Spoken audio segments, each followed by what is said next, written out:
Hi, it's T. Michelle Birdsong in New York City.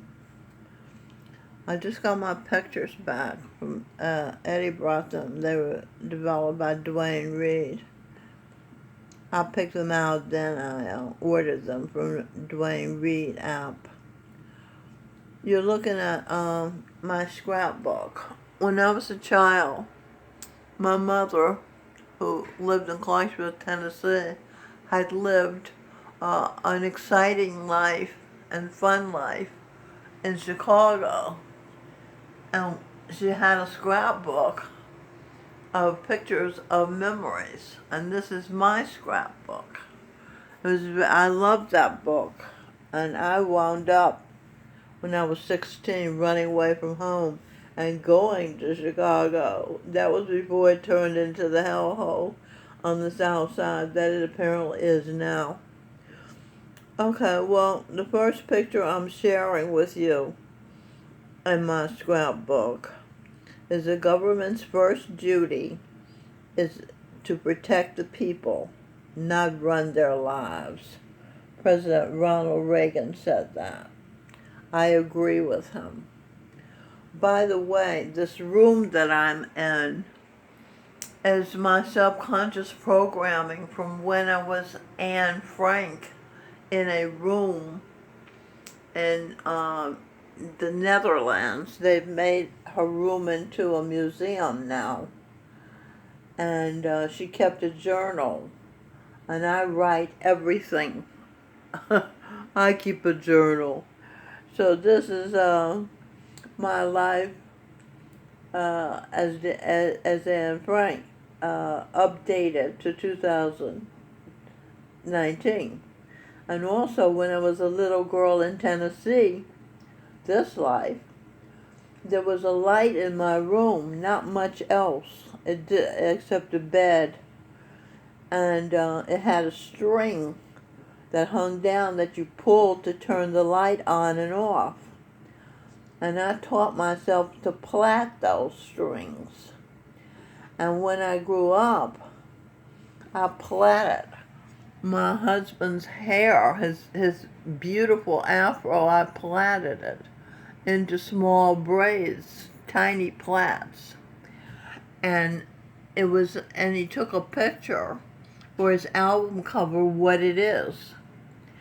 And black people all over the world started wearing their hair in plaits. Grown-ups started wearing, and they still do today. Now this was in 1968, and they still do today. Many black people wear their hair in plaits, like Stevie Wonder.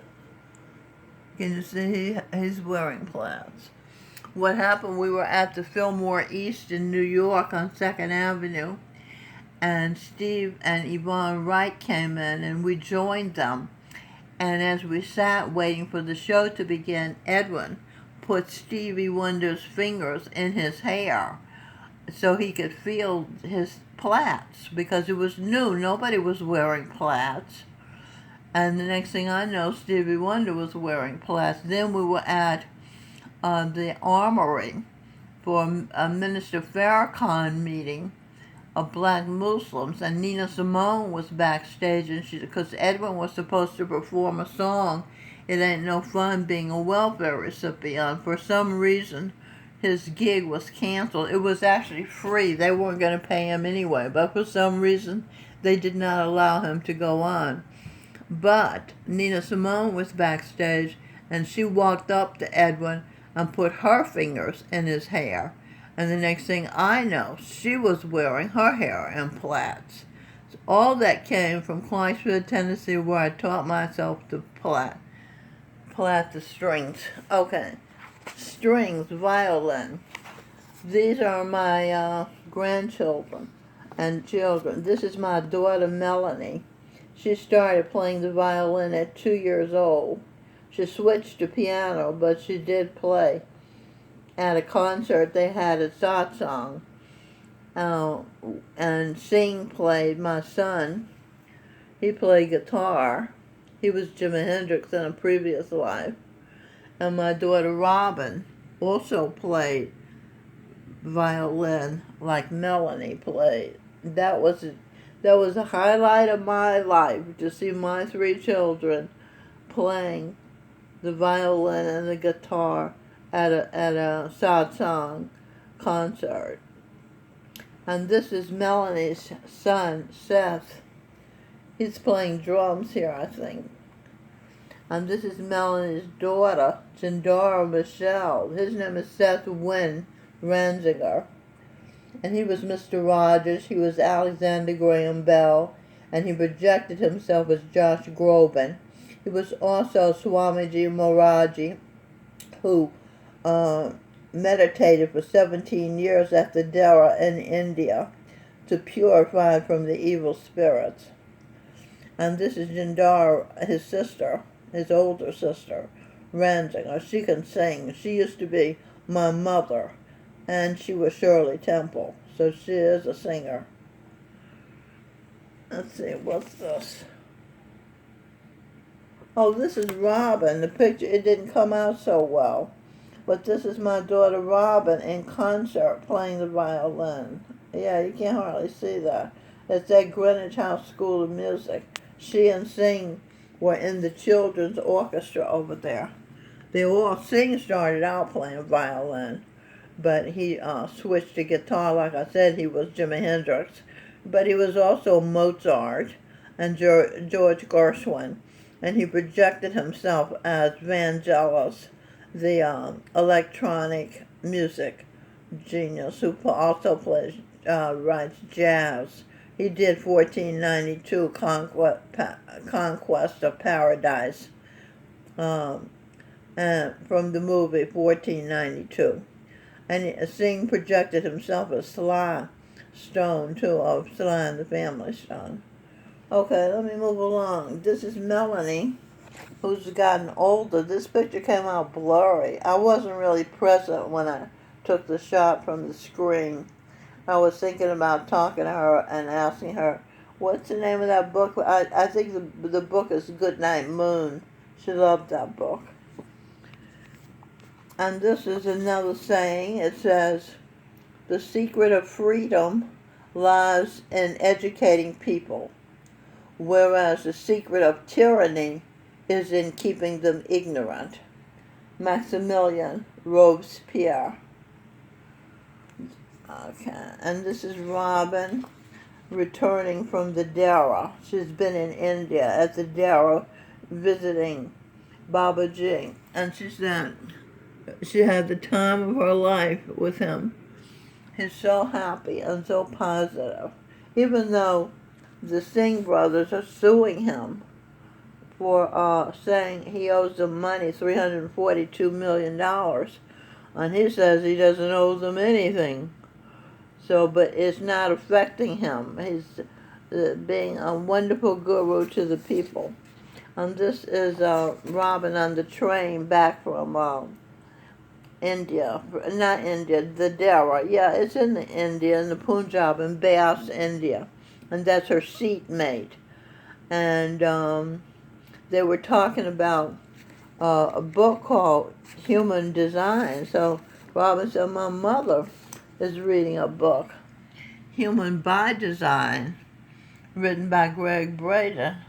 So they had a conversation about a book that I'm reading. And when she took a cab, I think it's an Uber, she saw there was a picture of Babaji on the dashboard.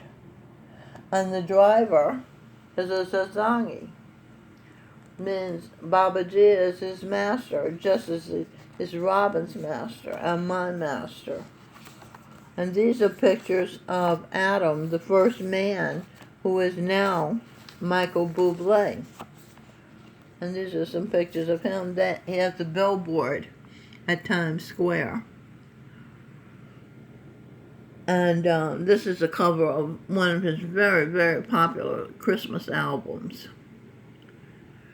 And here he's singing, and he's doing a world tour. And these are some of the amazing pictures from his world tour. I think this is Cologne, Germany. Or maybe this is. I'm not sure exactly where they are. But see, there he is down there. And you think it's amazing that one man can not be intimidated, but can be himself in front of all these thousands of people. But when you realize that he was Elvis Presley, he was Frank Sinatra, he projected himself as Michael Jackson and the Beatles, George Harrison. And so he's been big for many lifetimes. He was also Sam Cooke, who was a very, very popular soul singer when I was growing up. That's the sound of the men working on the chain gang. And I used to ride, I was in a car, and we drove past some men chained at the legs, working in what looked like a ditch. And there was a chain gang, and then there he was singing a song about him. And he was Jesse Belvin, who is Stevie Wonder and Edwin Birdsong's favorite singer, and he was Ray Charles. So he's quite at home in front of thousands of people being himself, and he's wonderful. Okay, so and this is a picture. It caught my eye. I thought of compassion. Greg Braden was saying in his book, Human by Design, that life is compassion. This is what a Tibetan monk lady told him when he was in Tibet, that life is compassion. And I saw this picture, and it reminds me of the concept, the virtue, the emotion of compassion.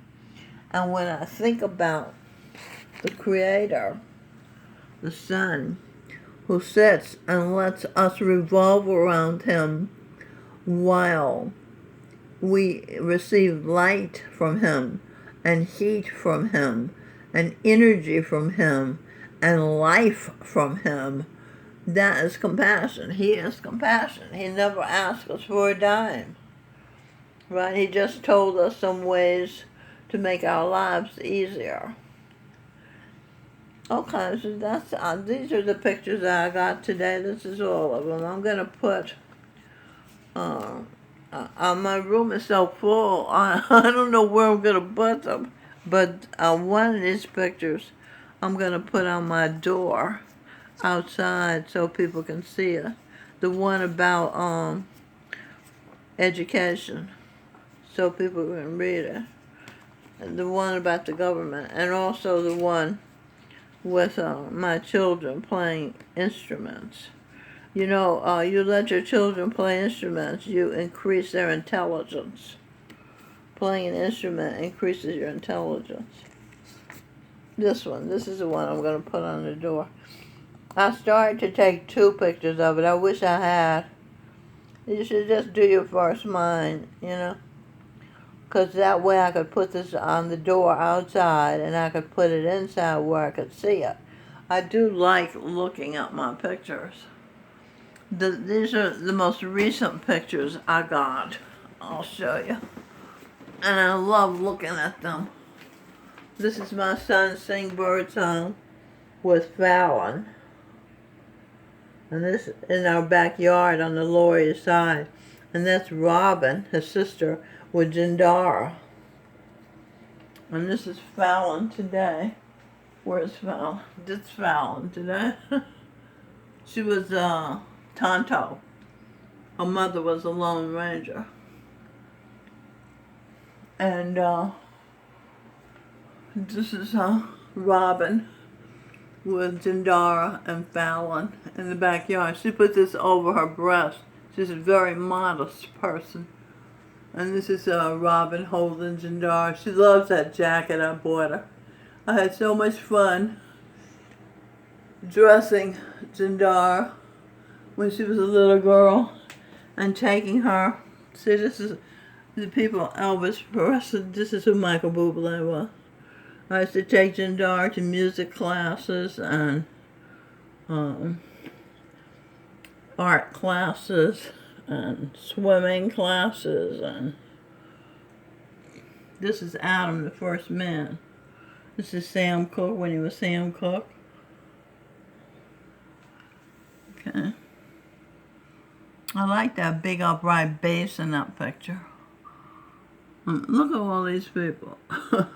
That's when he was performing with Bryan Adams' song After All. And I have a video of Michael Bublé doing Michael Jackson. He does it perfectly. Jesse Belvin, good night, my love. Good night, my love. Pleasant dreams and sleep tight, my love. And this is Ray Charles' country music album. And one day, Michael Bublé said that his idol was Ray Charles because he could do anything. He could do any genre, you know. This Sharon Singh, who was Jesus Christ, who is now Gurinder Singh, means Gurinder Singh is now Jesus Christ as well as the Buddha, said, when somebody said, why do we live? He said, we live to learn to love ourselves. So when Michael Bublé said, this is to you, Mr. Charles, and said Ray Charles was his idol, he was admitting unconsciously that he loves himself because he was Ray Charles. That's why he's so successful. He loves himself. It's a good thing. Okay, the other day I was thinking, you know, I've been Socrates, a father of Western civilization. I've been Tesla, who invented so many of our conveniences, like radio, like remote control, and x-rays, and, well, so many. And I've been Transcendentalist Ralph Waldo Emerson. And I've been Henry Ford, who made us a car nation. And what's the name? Projected myself as Mark Twain. And all these people, I'm finding out I was Queen Isabella, who funded Columbus, who is the reason we have America as she is. And with Beethoven, who people said was a musical genius. And it was Venus, the goddess of love. It was Pocahontas, who was into integration way back then, because I married John Rolfe, who is now Stephen Crowder. Louder with Crowder. My mother, Jandara's name was Corinne Beatrice Crowder. And I was the son of Reverend Dr. Wilbur Daniel, who was Daniel in the Lion's Den. And I birthed 4 saints. St. John the Baptist was my son Tony. Oh, this is going to end. St. Francis of Assisi was Robin. Jagat Singh the saint was Sing Birdsong. And St. Kabir was Melanie L. Spear. So I birthed 4 saints. And I'm carrying 2 more saints in my womb. Pope St. Linus and Swami Aryan. So I have every reason to love myself. And I think I'll stop giving myself a hard time and start loving myself. And I hope you do the same for yourself. So long. Thank you for sharing my scrapbook.